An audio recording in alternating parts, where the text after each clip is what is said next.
Hello மக்களே.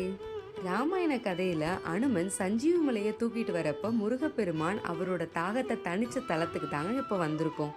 அடிவாரத்துல பாத விநாயகரை தரிசனம் பண்ணிட்டு 500 படிக்கட்டுகள் ஏறி முருகப்பெருமான தரிசிக்க போறோங்க. வருஷத்தோட தொடக்கமே முருகப்பெருமானோட இணைஞ்சிருக்கிறது எங்களுக்கு ஒரு தனி உணர்வை கொடுத்ததுங்க. தரிசனம் முடிச்சுட்டு வெளியே வரப்போ அன்னதானமும் கொடுத்துட்டு இருந்தாங்க. இங்க இருந்து ஃபியூ ஸ்டெப்ஸ் மேல போனீங்கன்னா முருகரோட வேல், அவர் உருவாக்கின சுனை அருணாச்சலேஸ்வரரை உங்களால தரிசனம் பண்ண முடியும். நம்ம வாழ்க்கையில எப்பவுமே நம்ம நல்லதே நினைச்சா நம்மளுக்கு நல்லதாவே அமையுங்க.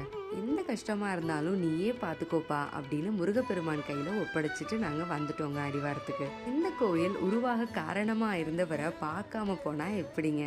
ராமர் பாதத்தை வணங்கி நிக்கிற நம்ம பிரம்மாண்டமான ஆஞ்சநேயர் தாங்க. உள் பிரகாரத்துல பட்டாபிஷேக ராமர், சனி தோஷம் போகக்கூடிய சனி பகவான், நவகிரக சிலைகள்லாம் நம்மளால தரிசனம் பண்ண முடியும். நல்லபடியா தரிசனம் முடிச்சுட்டு நாங்க அங்க இருந்து கிளம்பிட்டோம்.